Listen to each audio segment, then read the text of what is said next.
Employees found the torso here on the beach. Decapitated, no arms, no legs. Bad condition. How anybody can do that to a person is just unfathomable to me.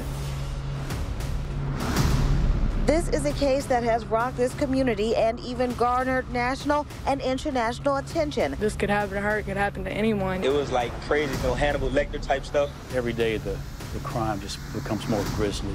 What's going to wash up next?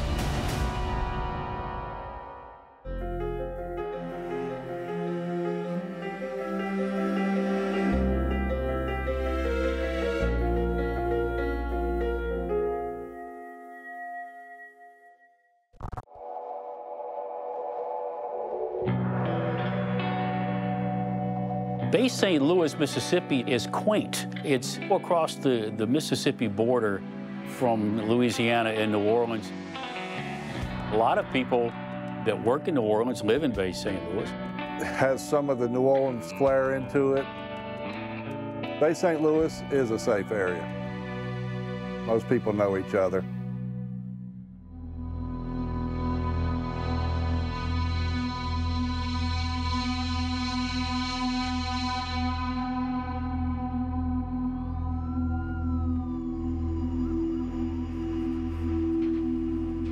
I got the call, I was at the Walmart, standing in line trying to check out.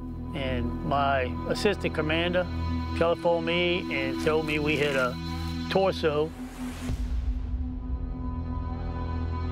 Employees found the torso here on the beach a little before 6 o'clock Thursday evening. It's just a torso. Decapitated, no arms, no legs. Bad condition. When I first got there, I was in disbelief. Reality set in real fast. We got a crime.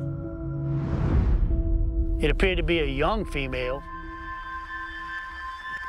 At first, it looked like something had been maybe some sea creature had been munching on it, but we discovered that wasn't the case.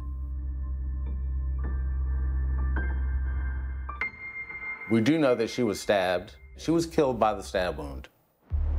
Closer examination, it was too symmetrical, one side to the other in the back, and it was apparent that someone or something had tried to actually remove skin, successfully remove skin from the body. We didn't really know at the time what that meant. Kind of odd, like why would you cut patches off? Investigators say the torso had one clue intact. There's one distinct belly piercing with a long chain, long triangle shape with rhinestones on the bottom of it. They were actually tattoos that had been removed. Somebody was trying to hide the identity of this person by removing their tattoos. First time I had ever seen anything like that in my 20-plus years in law enforcement. We're looking to see if any other body parts may wash up on the beach. So that's our end goal right now. A team of law enforcement agencies are investigating several missing persons cases from across the Gulf. This comes while authorities continue to monitor the shoreline in Bay St. Louis. No way to say it nicely, little by little, arms and legs start coming ashore and being located. Every day the crime just becomes more grisly. We have never seen anything like this before. You know, it's horrific, really. It's reprehensible. We started reaching out, trying to locate if we had anybody missing in our area. We soon learned that there was a female who had been reported missing from the New Orleans area.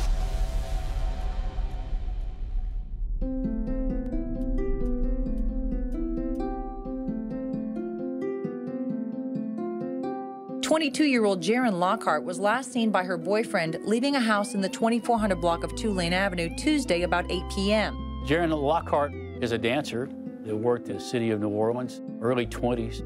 She had a little girl, and she was just trying to make her way. Jaren Lockhart worked at Temptations. She did have a substance problem. Everybody that we've talked to will tell you that maybe she's made mistakes, but she's trying to do the best she can for her family as she's trying to make ends meet. Basically a good person who's had some rough turns in her life. On June 6th, Jaren goes to Temptations nightclub to work. Typically, she is home by 3 or 4 a.m., goes back to the hotel room that she shares with her boyfriend. She had not arrived home by 5 a.m., and that's when he became concerned. When he can't get in touch with her, he reports her missing to the New Orleans Police Department. I know that she's never disappeared, hasn't came home or anything like that. One thing that we know about Jaren is that she was certainly dedicated to her child, dedicated to her family. When she didn't come back, there was immediate concern. Investigators say it's too soon to confirm if the body is that of Lockhart. I hope that it's not her. Honestly, it'd be very traumatic, if it was. My concern was immediately try to obtain some evidence. Let's get her identified first, and then maybe we could discover a motive. We traveled to New Orleans. We got with New Orleans homicide detectives at that point. We explained to them what we had. We wanted to go to the last place that she worked. Once we arrived at Temptations, the gentleman's club, and we started speaking to other people there. We learned that she had went and did a private party with another couple. So there's video available of that, so we pulled the video from that location. Law enforcement is working to enhance grainy surveillance video from Temptations Gentlemen's Club during the wee hours of June the 6th. Hancock County investigators say this man and woman left with 22-year-old Jaren Lockhart. The other female dancers that were there were just kind of in shock. They were also approached by this same individual asking them to go do a private party with them. We're showing this so you can see who these people are and hopefully someone can identify them. These are the last two people that she was seen with. So being the last two people she's seen with, those are your two primary suspects out the gate. Looking on her Facebook, we realized that these tattoos are in the same location as body parts that have been removed and the patches of flesh that have been cut from her body. The suspects did not see the one on her head, behind her ear. That tattoo remained and did help Hancock County identify who she was. Pieces of 22-year-old Jaren Lockhart's body were scattered across two beaches. Her torso washed up in Bay St. Louis. Authorities found her head and thigh in Long Beach. She was a happy person. She never met a stranger. If you met her, you were gonna love her within 5 minutes.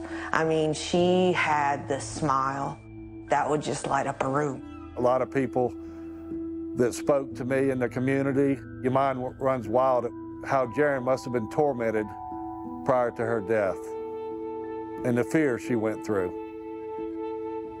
Kind of broke my heart, that this could happen to her, it could happen to anyone,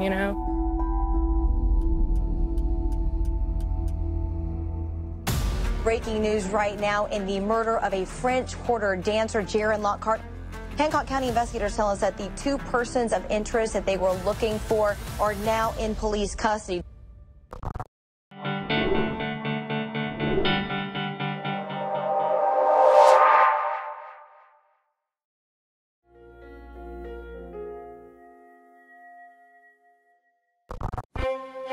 Breaking news right now in the murder of a French Quarter dancer, Jaren Lockhart. Hancock County investigators tell us that the two persons of interest that they were looking for are now in police custody.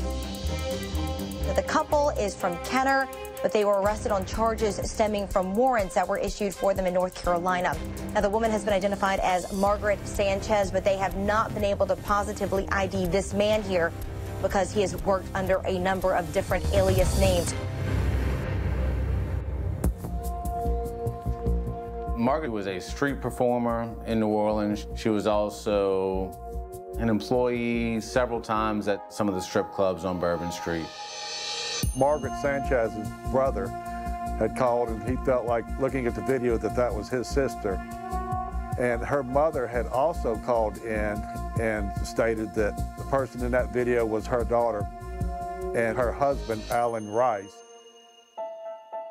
Alan Rice and Margaret Sanchez were walking looking for a victim. I don't think it mattered to them who they got, as long as they got a young female. They were offering drugs and money for them to do a private party.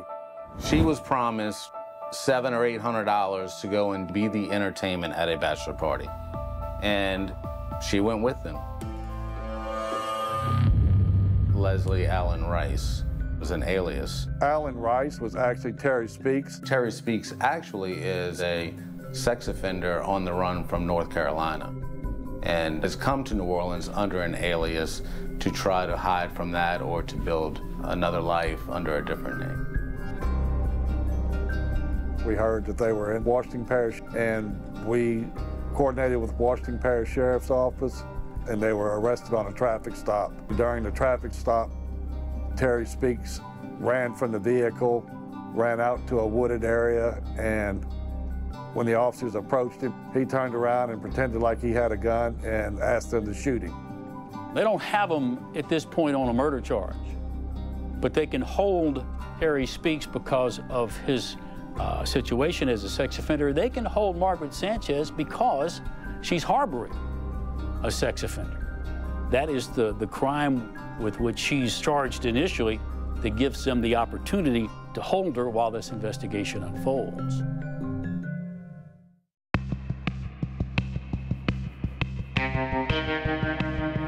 There was a huge search that was undertaken at the home in Kenner where Terry Speaks and Margaret Sanchez lived.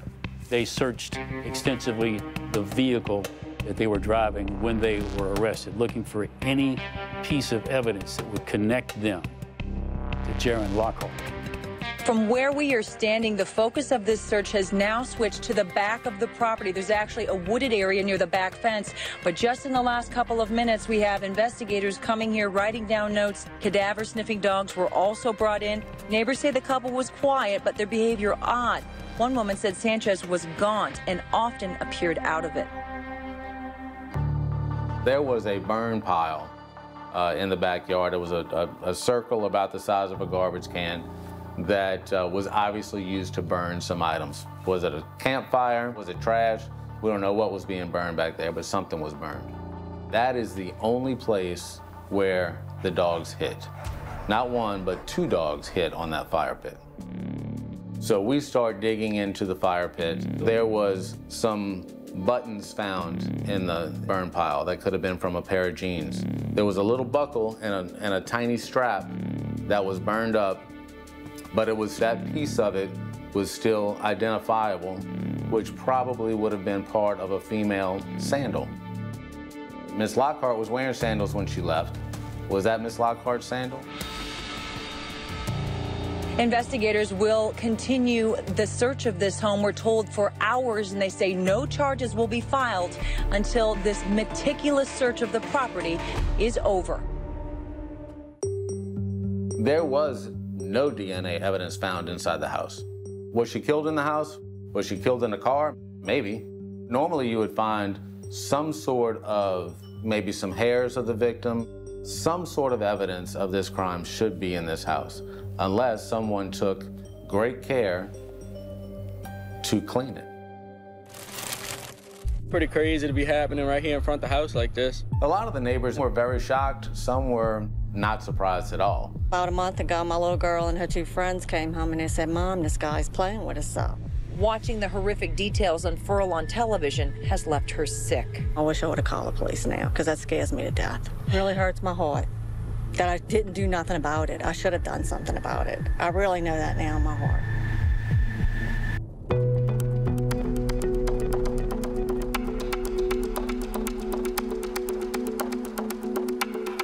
All was quiet at Margaret Sanchez's Kenner home after she was released from jail. The Tangipahoa Parish District Attorney's Office declined to pursue charges of harboring a sex offender against the 28-year-old. Hancock County Chief Deputy Don Bass says he is not surprised Sanchez has been released. He says she and Speaks are still suspects and that their department is actively investigating the case. Bass says his office is waiting on the FBI to release forensic testing results on Sanchez's home and car in order to make their next move.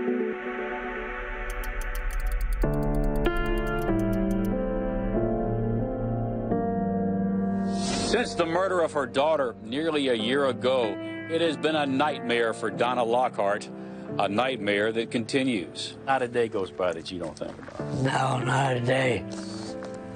Think about her all the time. The slow turn of the wheels of justice and all of the legal hoops that were being jumped through by suspects and attorneys and jurisdictions and searches and the FBI, and she's sitting in that trailer just is missing her daughter every day, hurting every day. I want to see these people get picked up and sentenced to life in jail. The investigators working on this case were all in to continue pursuing and trying to solve the case. It was just putting together enough evidence to assist someone to prosecuting the case.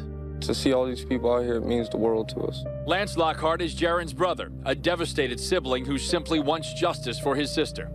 Very frustrating. I know the cops are doing the best they can, though, and God don't sleep. There will be justice.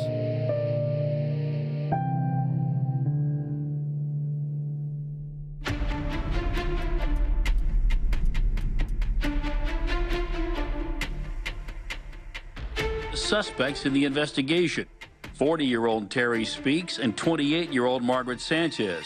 Speaks is being held in the federal system on unrelated charges. Sanchez has since been released. Hancock County authorities appear ready to move against both, even if it is with something less than a murder charge. We kept it right on the front of our thoughts. I know I did, because I did not want to not solve this case. And that's how we all felt. Somebody had to speak for Jaren. We got lucky. We found emails.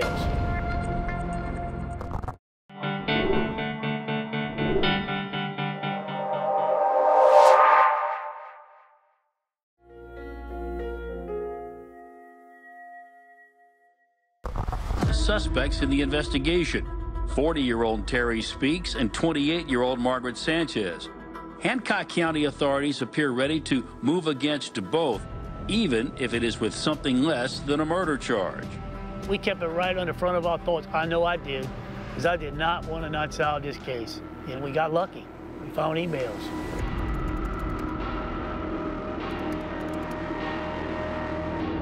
Sanchez was picked up by U.S. Marshals and Kenner Police early this morning in Metairie. She was arrested at her father's home. Ms. Sanchez has been charged with second-degree murder and also obstruction of justice. Terry Speaks is still a suspect. Emails wind up being a pretty critical part of the investigation. Margaret, through the legal system, had been able to basically walk out of jail. And so Terry's in federal custody at that point, and Margaret's out. This was what took us over the top. A nail in the coffin. Yeah. He was upset because she had actually gotten involved in with another person, another man. Margaret actually went to Las Vegas for about a year. She had gotten herself a boyfriend out there, but she's still in communication with Terry. Well, Terry obviously does not like the boyfriend thing, and that's in some of the emails as well. She says she's moving on, and he's going, well, okay, wait a second. Let's back the truck up. You get the feeling that Terry Speaks and didn't want to go down by himself. They would just reference, you remember what we did that night? Terry Speaks, who is long considered a suspect in the case, provided information that he killed, quote, a girl in Louisiana, cut up her corpse, and then along with his then girlfriend, Margaret Sanchez, dumped those remains in a body of water to try and hide that evidence.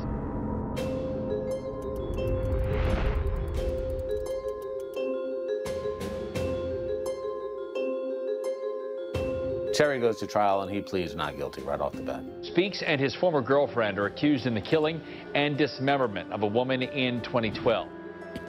Prosecutors used expert testimony from a forensic pathologist to paint a grisly picture. The doctor testified Lockhart died of a single stab wound to the heart, but not before she was bound and struggled for her life. I just remember hearing the verdict and hearing the sentencing later on and thinking, we won't see him again.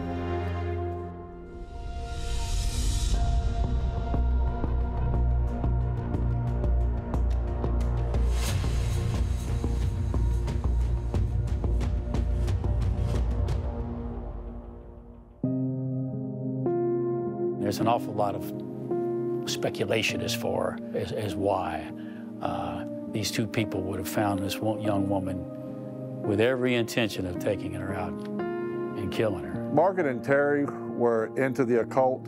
I think their motivation for killing Jaron Lockhart was as a ritual. There was a lot of, maybe spiritual beliefs that were behind it.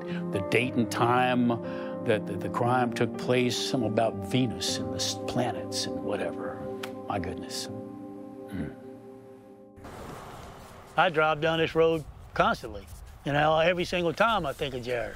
Oh, I don't touch the sand without thinking about Jaron. You can't. Particularly this beach.